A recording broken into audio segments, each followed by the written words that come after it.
அனைவருக்கும் வணக்கம்.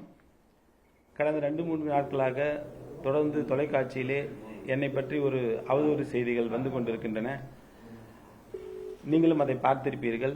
அந்த வகையிலே இளைய கட்டபொம்மன் என்கிற துளசிராமன் அவர்கள் அரசு வேலை வாங்கி தருவதாக கூறி கிட்டத்தட்ட 30க்கும் மேற்பட்ட நபர்களை ஏமாற்றி பணம் பறித்திருக்கின்றார்.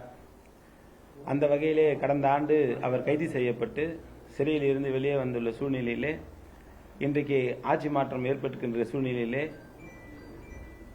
என்னுடைய பெயருக்கும் என்னுடைய பொறுப்பிற்கும் கழகத்திற்கும் கெட்ட பெயர் விளைவிக்க வேண்டும் என்ற எண்ணத்திலே பிறருடைய தூண்டுதலின் பேரிலே இன்றைக்கு இந்த வழக்கிற்கும் எனக்கும் சம்பந்தம் இருக்கிறது என்று சொல்லியிருக்கின்றார்.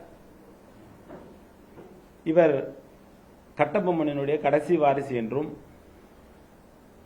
எனக்கு தனியாக கோட்டா இருக்கிறது என்றும் அரசு வேலையிலே எங்களுக்கு அந்த கோட்டா முறையிலே ஒதுக்கீடு செய்வார்கள் என்று கூறி தமிழ்நாடு முழுவதிலும் இருந்து கிட்டத்தட்ட ஒரு குறைந்தபட்சம் எனக்கு தெரிஞ்சு 30க்கும் மேற்பட்ட நபர்களை ஏமாற்றி பணம் பறித்திருக்கின்றார். என்னை பற்றி இந்த அவதூறு செய்தி வந்தது பிறகு அவரை பற்றிய தகவல்களை நான் சேகரித்த போது எல்லோரிடத்திலும் ஒரு காரணத்தை சொல்லி அந்த பணத்தினை பறித்திருக்கின்றார். முதலாக 2026 ஜனவரி மாசமா 25 எண்ணிலையான்னு தெரியல, இவரை பற்றி ஒரு புகார் என்னிடம் வந்தது.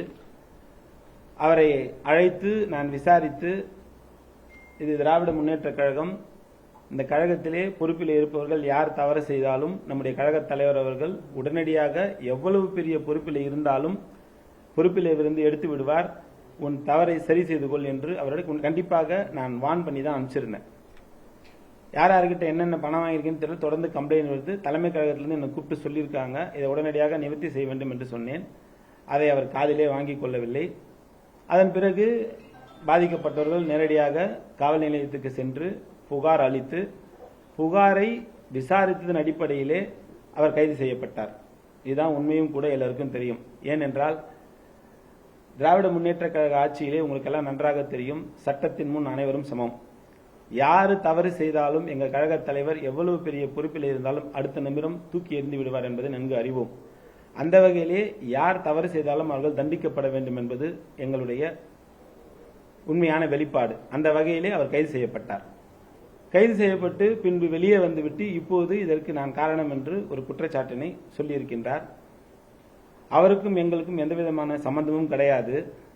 அவரிடத்திலே நான் தொலைபேசியிலே பேசியது கூட கிடையாது.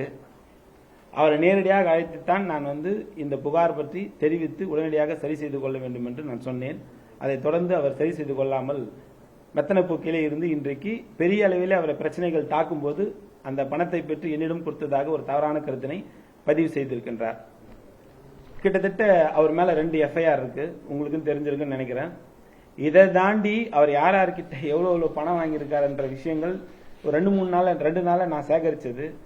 கொளத்தூர் தொகுதியில கூட அவர் மேல ஒரு கம்ப்ளைண்ட் கொடுத்திருக்காங்க.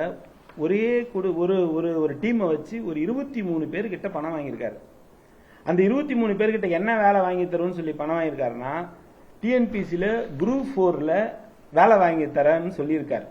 இதுல நீங்கள் செய்தியாளர்கள்லாம் கவனிக்க வேண்டியது ஒரு விஷயம், குரூப் 4ல மட்டும் இல்ல எந்த அரசு வேலையிலும் யாரும் தலையிட முடியாது என்பதை நன்கு அறிவீர்கள். அவர் சொல்லியிருக்கிற குற்றச்சாட்டு எல்லாம் என்னன்னு பாத்தீங்கன்னாக்கா, மாநகராட்சியில வேலை வாங்கி தருது. உங்களுக்கு எல்லாம் தெரியும், மாநகராட்சியில இன்னைக்கு எல்லாருக்கும் டெம்பரவரி ஸ்டாஃப் தான், அதுவும் கன்சாலிடேட்டட் பேல தான் எடுக்கிறாங்க, ஏஜென்சி மூலியமா தான் எடுக்கிறாங்க. நிரந்தர வேலை என்பது சாத்தியம் இல்லாத ஒன்று என்பது உங்களுக்கு எல்லாம் தெரியும். அது எந்த துறையாக இருந்தாலும் அந்த துறையில முறையாக எக்ஸாம் எழுதி பாஸ் பண்ணி முறையாக தேர்ந்தெடுக்கப்பட்டு தான் அவர்களுக்கு வேலை வாய்ப்புகள் வழங்கப்படும். அவர் டிஎன்பிசியிலேயே வேலை வாங்கி தரேன்னு சொல்லி 23 பேர்கிட்ட பணம் வாங்கியிருக்கார். அதுக்கான ஆதாரம் எங்களிடத்தில் இருக்கிறது. இவங்களை எல்லாம் நாங்கள் தேடி பார்த்து விசாரித்த போது அந்த தகவல்கள் சேகரிக்கப்பட்டன. இன்னும் எங்களுக்கு டைம் கிடைச்சிருந்தா நாங்க டெப்தா நாங்க இறங்கி இன்னும் இன்வெஸ்டிகேஷன் பண்ணியிருந்தாலே கிட்டத்தட்ட ஒரு 80-100 பேருக்கு மேல வருவாங்க போல இருக்குது. அப்படி பணம் பெற்றவர் என்ன சொல்றாருன்னா, அவர் தப்பித்துக் கொள்வதற்காக ஒரு மாவட்ட செயலர் என்ற பொறுப்பிலே இருக்கிறவர் என்ற காரணத்தால் என் மீது ஒரு அமாண்ட குற்றச்சாட்டினை வைக்கின்றார்.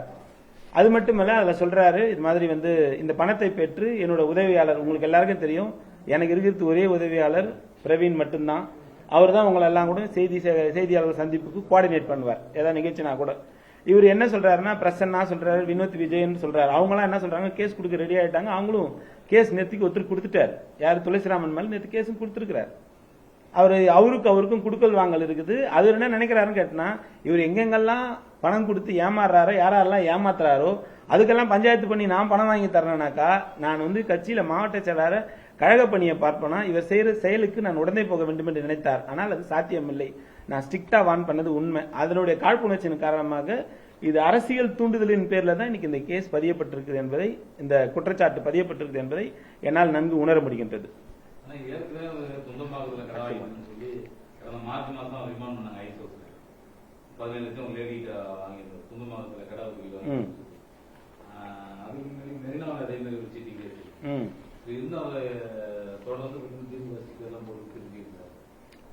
இவர் இதை மாதிரி செயல்களில் தொடர்ந்து ஈடுபடுறார் என்பதற்காகத்தான் சில நிகழ்ச்சிகளுக்கு அவர் வந்தாலும் நீங்க நிகழ்ச்சி நிக்க கூட உங்க மேல குற்றச்சாட்டு இருக்குது நான் ஒதுக்கி அமைச்சிருக்கிறேன். அதோட காழ்ப்புணர்ச்சி காரணமாக ஒரு சில இடத்துல சொல்லி இருக்கிறார், எனக்கு மாவட்டம் வந்து சப்போர்ட் பண்ணாம பண்றாருன்னா, நீ தவறு செஞ்சது உனக்கு சப்போர்ட் பண்ண மாட்டாருக்கும், முதல்ல எல்லாத்தையும் முடிச்சுட்டு வா அப்படின்னு நாங்க சொல்லி அமைச்சோம். அதோட காழ்ப்புணர்ச்சியின் காரணமாக தான் இன்னைக்கு ஆட்சி மாற்றம் ஏற்பட்ட உடனே அரசியல் உள்நோக்கத்தின் காரணமாக இன்றைக்கு அவர் இந்த வேலையை பார்த்துக்கிட்டு இருக்கார்.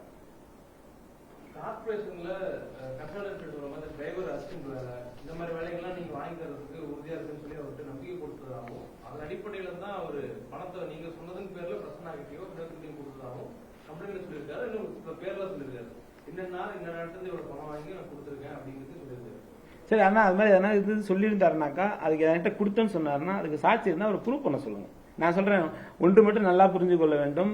இந்த இல்லை கடக்க 96 கவர்மெண்ட்டுக்கு அப்புறமா அரசு வேலைகள் எல்லாம் எப்படி நிர்ணயிக்கப்படுகிறது என்பதை நீங்கள் நன்றாக அறிவீர்கள். அந்த வகையிலே மிக உயர்ந்த ஒரு பொறுப்பில் இருக்கிறவர் நான் போய் இது போன்ற ஒரு குறைவான செயலில் ஈடுபடுவனா என்பதை பொதுமக்களும் கட்சிக்காரர்களும் அதை தாண்டி செய்தியாளர்கள் நீங்களும் சற்று சிந்திக்க வேண்டும்.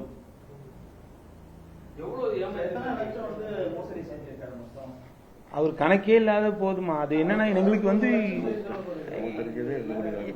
எங்களுக்கு தெரிஞ்சே கிட்டத்தட்ட பாத்தீங்கன்னா ஒரு 2 கோடி ரூபாய் கிட்ட வரும் போல இருக்குது. தமிழ்நாடு ஃபுல்லா பண்ணிருக்காரு. எங்க நாகர்கோவில் இருக்கு கம்ப்ளைண்ட். நாகர்கோவில், சீர்காழி, சென்னை, கொளத்தூர்ல மட்டுமே கிட்டத்தட்ட 23 பேர் வந்திருக்காங்க. எம்டிசியோட ஒரு டிரைவர், அவர் வந்து ஆக்டிங் டிரைவரா அவருக்கு செயல்படுறாராம். அவரை வச்சுக்கிட்டு தான் இந்த எம்டிசில வேலை செய்யறவங்க கிட்ட 23 பேருக்கிட்ட உங்க பிள்ளைகளுக்கு நான் வந்து குரூப் 4ல வந்து வேலை வாங்கி தரேன்னு சொல்லி வாங்கியிருக்காரு. அதோட கம்ப்ளைண்ட் காப்பியை கூட அவங்க கொடுத்த போலீஸ் ஸ்டேஷன்ல கொடுத்த கம்ப்ளைண்ட் காப்பி கூட என்கிட்ட இருக்கு. அதில் அவங்களே காப்பி கொடுத்துட்டு பின்னாடி எவ்வளவு பணம் கொடுத்தோன்றதையும் கொடுத்துருக்காங்க.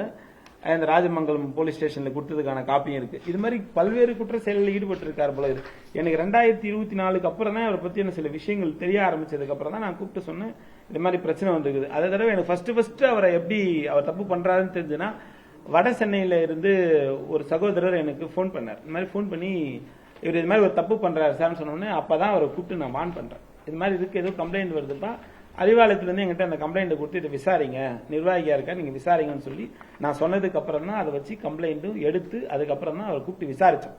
விசாரிச்சதன் அடிப்படையில் அவர் என்ன சொன்னார், ஆமாண்ணே நான் வாங்கினது உண்மைதான், நான் சீக்கிரமா அந்த பணத்தை கொடுத்துறேன்னு சொன்னார். யார் எதை கம்ப்ளைண்ட் சொன்னாலும் வந்து விசாரிச்சோம்னா கொடுத்துறேன்னு சொல்லுவார். அதோட ஆள் அப்ஸ்காண்ட் ஆயிடுவார். ஒரு ஸ்டேஜுக்கு அப்புறம் ஒரு அரெஸ்ட் ஆனதுக்கு அப்புறம் தான் அவர் உண்மையாலுமே இத்தனை பேர்கிட்ட பணம் வாங்கியிருக்காருன்றது அப்பதான் எங்களுக்கே தெரிய வருகிறது.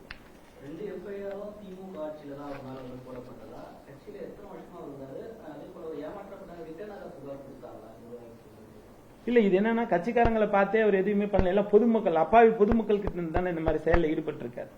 இதுல ஒரு எஃப்ஐஆர் வந்து சீர்காழியில் இருக்கிறவங்க கிட்ட பணம் வாங்கியிருக்காரு. சார், அவரோட பாலிசி வந்து திமுகன்ற பேனரை தாண்டி இளைய கட்டபொம்மன், நீங்க அவரே பார்த்திருப்பீங்கன்னு நினைக்கிறேன். அவர் என்ன இது வச்சிருப்பாருன்னு கேட்டீங்கன்னாக்கா, இளைய கட்டபொம்மன் மாதிரி ஒரு மீசை வச்சுக்கிட்டு ஒரு காரை வச்சுக்கிட்டு அவர் சிம்பிள் எல்லாம் போட்டுக்கிட்டு சுத்திட்டு வருவார். அவர் என்ன சார், இளைய கட்டபொம்மனோட கடைசி வாரிசுனாங்க, எங்களுக்கு அரசு வேலையில கோட்டா இருக்குன்னு சொல்லி தான் மக்கள் எல்லாம் ஏமாத்திருக்காரு. அது மட்டும் இல்ல, அவர் எல்லாரோடையும் போட்டோ எடுத்துக்கணும். திமுக காரங்க மட்டும் சொல்ல முடியாது, வேறு கட்சியை சேர்ந்த தலைவர்களோட படங்கள் கூட இதுல இருக்குது. கரெக்டா? இது மாதிரி தொடர்ந்து இதுதான் வேலையா வச்சுட்டு இருந்தவர் அவர் இன்னைக்கு தன்னை காப்பாற்றிக் கொள்ள வேண்டும் என்பதற்காக நம்ம குற்றச்சாட்டு சுமத்துக்கிறார். இதான் உண்மை. நீங்க பணம் வாங்கிட்டீங்க, அந்த பணத்தை நான் கேட்க போனப்ப என் மேலேயே பொய்யா கேஸ் போட்டதை உள்ள தர்றாங்க அப்படின்னு பேட்டி கொடுக்குறாரு. என்னை பத்தி உங்களுக்கும் தெரியும், எல்லாருக்கும் தெரியும். நான் வந்து ஒரு டீசென்ட் பொலிட்டிஷியன்ஸ் ஃபர்ஸ்ட் திங். ரெண்டாவது வந்து நாங்கள் படிச்சுட்டு அரசியல் வந்துக்கிறோம். இதே மாதிரியான ஒரு சூழ்நிலைகளில் ஈடுபட வேண்டிய அவசியம் எனக்கு இல்லை. ஏன்னா எனக்கு ஒரு சொந்தமா ஒரு நிறுவனத்தை நடத்தி கொண்டிருக்கிறேன். கிட்டத்தட்ட நிறுவனத்தில் 200க்கும் மேற்பட்டவர்கள் வேலை செய்து கொண்டிருக்கின்றார்கள். இதை மாதிரி கீழ்த்தரமான வேலையை செய்யக்கூடிய ஒரு சூழ்நிலைக்கு நான் எப்போதும் இறங்கியதும் இல்லை. எங்களை எல்லாம் எங்களுடைய கழகம் அப்படி வளர்த்ததும் இல்லை.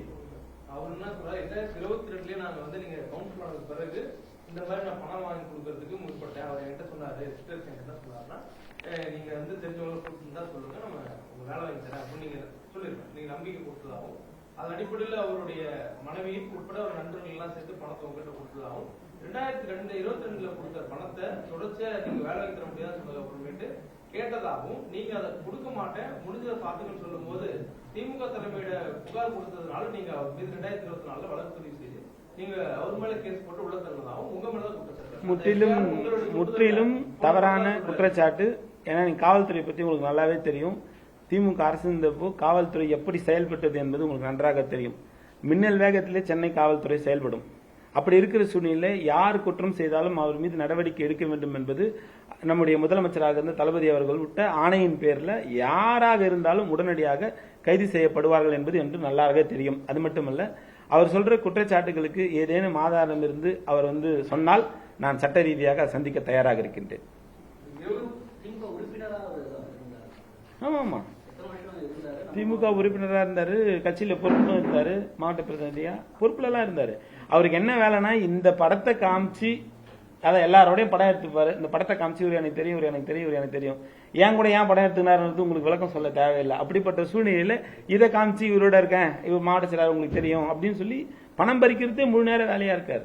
எதாவது சொல்ல 2 நாள்ல இவ்வளவு தகவல்களை நான் சேகரிச்சிருக்கேன். என்ன காரணம், இது இன்னும் காவல்துறை முழுமையாக விசாரிச்சா தமிழ்நாடு முழுவதும் கிட்டத்தட்ட எனக்கு தெரிஞ்சு ஒரு 100 பேர் அவர் மேல கம்ப்ளைண்ட் கொடுக்க தயாரா இருப்பாங்கன்னு நான் நினைக்கிறேன். 2024 24 ஒன்னாயிருக்கு, 25 ஒன்னாயிருக்கு, 25 ரிமாண்ட் ஆனார். 22 பணம் வாங்கினதா அவரே சொல்றாரு, வாங்கி கொடுத்ததா. 24 அவர் மேல நடவடிக்கை, 25 அவர் மேல நடவடிக்கை. இப்போ அவர் உங்க மேல அந்த பணம் எல்லாம் நீங்க சொல்லிதான் வாங்கினாரு. என்ன காரணம்? ஏன்னா எப்பவுமே உங்களுக்கு தெரியும், யார் ஒருவர் தப்பு செய்தாலும் அவரை கூப்பிட்டு நம்ம வான் பண்றன்றப்போ கண்டிப்பாக நம்ம அவங்க எதிரியா தான் பார்ப்பாங்க. ஒண்ணு, அவர் போலீஸ் அவரை கூப்பிட்டு விசாரிக்கிறாங்க, என்கொயரி பண்றாங்க, எல்லாம் பண்றாங்கன்றப்போ நான் எப்பவுமே என் அலுவலகத்துக்கு யார் எந்த விதமான பிரச்சனை கூட வந்தாலும் நான் அவர்களிடத்திலே முதலிலே சொல்லுவது, நீங்க இங்கிருந்து நேரா கிளம்பி காவல் நிலையத்துக்கு போங்க, கூட வேணா வழக்கறிஞர்லாம் நான் ஒரு வழக்கறிஞர் தரேன், அவங்களை கூட்டிகிட்டு போங்க, இந்த பிரச்சனையை நீங்க போலீஸ் ஸ்டேஷன்ல வச்சு சட்ட ரீதியா சந்திச்சுக்கங்க. உங்களுக்கு அதுல ஏதாவது ஹெல்ப் வேணும்னா நான் ஒரே ஒரு விஷயம் தான் சொல்லுவேன், யார் பக்கம் நியாயம் இருக்கோ அந்த பக்கத்துல நியாயத்தை சொல்லுவாங்க போலீஸ். வழக்கறிஞரை வச்சு நீங்க கேஸை பார்த்துங்கன்னு நிறைய பேருக்கு நான் சட்டத்தின் மூலமாக எங்களோட வழக்கறிஞர் மூலமாக அணியின் மூலமாக நான் நிறைய பேருக்கு அது போல ஒரு செயல்களில் நான் ஈடுபட்டிருக்கேன். பட்டா இஷ்யூ, லேண்ட் இஷ்யூ வந்தாலும் சரி, வீட்டு தகராறு யாராவது வந்தாலும் சரி, மற்ற பிரச்சனைகளோட பொண்டாட்டி புருஷன் பிரச்சனைகள் வந்தாலும் சரி, குழந்தைங்க அப்பாவை அடிச்சுட்டாங்கன்ற பிரச்சனை வந்தாலும் சரி, இது மாதிரி எந்த பிரச்சனைகள் வந்தாலும், குடிபோதையில கலாட்டா வந்தாலும் சரி, உடனடியாக வழக்கறிஞர் ஸ்டேஷனுக்கு அனுப்புவேன், போய் என்ன ஏதுன்னு பார்த்து கிளியர் பண்ணிங்கன்னு சொல்லுவேன். இதை ஏன் நான் பாலிசியா வச்சிருக்கேனாக்கா, அதான் நான் சொன்ன ஒரு விஷயம், நாங்கெல்லாம் படிச்சுட்டு அரசியலுக்கு வந்துக்கிறோம், ப்ரொஃபஷனல் பிசினஸ்மேன் அப்படின்றப்போ எங்களுக்கு இதுக்கான நேரத்தை செலவிடுற நேரம் தாண்டி அதை சட்ட ரீதியா சந்திச்சுட்டு போட்டோம், யார் பக்கம் நியாயம் இருக்குது ஆக்ஷன் எடுத்துட்டு போட்டோம். இது என்ன இருக்கு?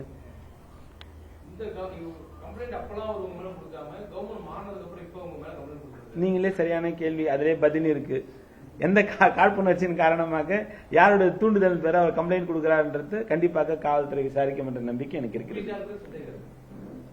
எனக்கு யார் மேல சந்தேகம்ன்றது கிடையாது. உங்களுக்கு தெரியும் யாருக்காக பண்றாங்கன்றது, அந்த காலப்போக்கில் அதுக்கான விடை தெரியும். சார் இது எப்படி பண்றாருன்னா, பிகினிங்ல அவருக்கு ஒரு ஃப்ரேம், அந்த நிலைய கட்டபொம்மன்ற ஒரு ஃப்ரேம் அவர் பார்த்தவர்களாம் தெரியும். எப்படிப்பட்ட கார் வச்சிருப்பாரு, என்ன சிம்பிள் இருக்கும், வீரபாண்டிய கட்டபொம்மனோட படத்தை போட்டுப்பாரு. சரி, எல்லாருக்கும் வரப்ப என்னன்னு கேட்டாக்கா, ஒரு சுதந்திர போராட்ட தியாகியா இருந்தவர், அவருடைய கடைசி வாரிசா இருக்காரு, இவருக்கு கண்டிப்பா அரசாங்கத்தில் ஏதோ கோட்டா இருக்குமோன்னு சொல்லி. சார் இன்னைக்கு உங்களுக்கு தெரியும், நூதன திருட்டுகள், நூதன மோசடிகள் இன்றைக்கு உலகமெங்கும் பரவி கொண்டிருக்கின்றன. இன்னைக்கு டிஜிட்டல் மூலமா எப்படிப்பட்ட ஒரு செயல்களில் ஈடுபடுறாங்க, திருட்டுகள் நடைபெறுகிறது. நம்மளே கொஞ்சம் ஏமாந்தோம்னாக்கா நம்ம கிரெடிட் கார்டுல இருந்து எப்படி பணம் அபேஸ் பண்றாங்கன்றது நம்மளுக்கே கண்டுபிடிக்க முடியல. அப்படிங்கிறப்ப இது மேஜரா பாக்குறப்ப எல்லாருக்கும் என்ன ஆகுதுன்னு கேட்டாக்கா, ஓ கட்டபொம்மன் மாதிரியே இருக்காரு பாக்குறதுக்கு, அவருடைய இளைய வாரிசு தான் பழகுது, இவரை நம்பி நிறைய இது மாதிரி நிறைய பேர் ஏமாந்து போறாங்க, நிறைய பேர் மோசடியில போறாங்க. ஏன்னா ஆன்லைன் நூதன மோசடியை தாண்டி இன்னைக்கு பிசிக்கலாவே எத்தனை பார்த்திருப்பீங்க, சீட்டு கம்பெனியில் ஆரம்பிச்சு லோக்கல்ல ஃபண்டு பிடிக்கிறவங்களை ஆரம்பிச்சு நாங்களும் நிறைய பிரச்சனைகள் எங்ககிட்ட வரப்பலாம். நாங்க சொல்றது நீங்க சட்ட ரீதியா போலீஸ்ல போய் கம்ப்ளைண்ட் கொடுத்து உங்களை தீர்த்துக்குங்கன்னு தான் நாங்க சொல்றோம். சார் உங்ககிட்ட வந்து அந்த மோசடி புகாரை வந்து நீங்க விசாரிச்சு சேர்ந்தவங்களுக்கு இந்த மாதிரி பத்திரிகையாளருடைய சந்திப்பு நீங்க செஞ்சிருக்கலாமே அப்படின்னு செய்யல. இல்ல ஆக்சுவலா என்னன்னா அவர் இன்னும் எந்தெந்த குற்ற செயலில் ஈடுபடுறாரு எங்களுக்கு தெரியாம இருந்தது. இப்பதான் நான் சோர்ஸே பண்ணேன். அதால தான் இன்னைக்கு அடுத்த வச்சேன். இது எல்லாம் முந்தா நேற்றுன்னு உட்கார்ந்து சோர்ஸ் பண்ணது. இதை தாண்டி பாதிக்கப்பட்டவங்களுக்கு இன்னும் நிறைய பேர் கம்ப்ளைண்ட் கொடுக்க தான் போறாங்க. அதுக்கான சூழ்நிலைகளும் இருக்குது. ஏன்னு கேட்டீங்கன்னாக்கா அவ்வளவு பேருக்கு இப்பதான் தெரியுது, சார் இவன் இன்னைக்கு தந்துறேன் நாளைக்கு தந்துறேன்னு சொல்லி தொடர்ந்து ஏமாத்திட்டே இருக்கான். இப்ப கடைசியில் அங்கிருந்து இங்கிருந்து உங்ககிட்டயே வந்திருக்கானா, இப்ப நாங்களும் போய் கம்ப்ளைண்ட் கொடுக்குறோம் நிறைய பேர் கிளம்பி இருக்கிறாங்க. அதான் உண்மையும் கூட. உங்களுக்கு அதுக்கான செய்தி எல்லாம் வரும், நீங்க பாருங்க. புரியல? இல்ல நான் வந்து சட்ட ரீதியா சந்திக்க தயார். எனக்கான ஒரு விஷயங்கள் அதான் அவன் என்ன பண்றாரோ பண்ணட்டும். கண்டிப்பா டெஃபர்மேஷன் ஷூட் நான் போடுவேன். போடாமலாம் விடவே மாட்டேன். நடவடிக்கை எடுத்துட்டாங்க. நான் வந்து சொல்றேன், டெஃபர்மேஷன் ஷூட் கண்டிப்பா போடுவேன். ஏன்னா இது வந்து என்னுடைய பொறுப்புக்கும் நான் வகிக்கின்ற ஒரு இதுக்கும் எனக்கு வந்து ஒரு மிகப்பெரிய ஒரு அவப்பெயரை ஏற்படுத்துற மாதிரி இன்னைக்கு எல்லா செய்தி சேனல்கள்லயும் இது ஒரு செய்தியா ஓடிக்கிட்டு இருக்கு. அப்படி இருக்கிற பட்சம் கண்டிப்பாக அவர் எந்த காரணத்திற்காக என்ன இது மாதிரி சொன்னார் டெஃபர்மேஷன் ஷூட் போட்டு மான நஷ்டம் கண்டிப்பா நான் போடுவேன். நிர்வாகிகளோட தொடர்பு இருக்கு, அதாவது இந்த மணி கொடுத்தது அப்படின்னு சொல்லிட்டு அவர் பேட்டியில சொல்றாரு. அதெல்லாம் அந்த மாதிரி ஏதாவது உண்மை இருக்கா? இல்ல நம்ம நிர்வாகி வந்து கட்சியில இருக்கிறவங்கள ஒரு கட்சியில அவரும் பொறுப்புல இருக்காரு, எல்லாம் இருக்காங்கன்னா ஒருத்தர் குத்துல ஒரு கண்டிப்பா அது வந்து கனெக்ஷன் இருக்கதான் செய்யும். இல்லன்னா நான் சொல்லல. அப்படி இருக்கிற பட்சத்துல யார்கிட்ட கொடுத்தாரோ, இப்ப நான் சப்போஸ் உங்ககிட்ட நாங்க அவர் பணம் கொடுத்தாருனாக்கா அவரு தான் உங்ககிட்ட வந்து பணத்தை கேட்கணுமே தவிர நீங்க பணம் கொடுத்ததுக்கு நான் தான் பொறுப்புன்னு என்ன சாட்டுறது எந்த வகையில நியாயம் தான் நான் கேட்கிறேன். அதை அவர் பார்த்து சரி பண்ணணும். அப்படி இல்லைன்றப்போ என் மேலேயோ சரி என்கிட்டயோ இல்ல காவல்துறையில போய் அவர்கிட்ட பணம் கொடுத்தாங்க அவர் கொடுக்குறதுன்னு சொல்லி கம்ப்ளைண்ட் கொடுக்கலாமே.